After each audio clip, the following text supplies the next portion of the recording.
ផ្ទះទុកភ្នែកមកហូរតាមខ្យល់បើប្រាប់ថាកុំភ្លេចត្រឡប់ពេលដងខ្ញុំញ័រនៅចំងាយសំឡេងគ្រួសារនៅតែលើក្នុងចិត្ត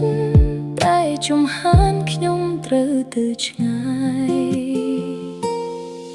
ឃ្លាតឆ្ងាយបេះដូងនៅតែចិត្ត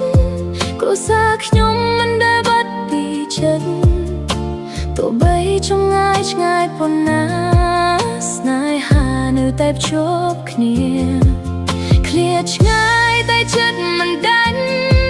អនុស្សាវរីយ៍នៅតែច្បាស់ថ្ងៃណាមួយខ្ញុំនឹងត្រឡប់វិញទៅកាន់អង្គុយក្បែរគ្រួសារខ្ញុំវិញទីត្រីស្មប់ខ្ញុំមើលមេឃឆ្ងាយក៏ដល់សំឡេងហើរពី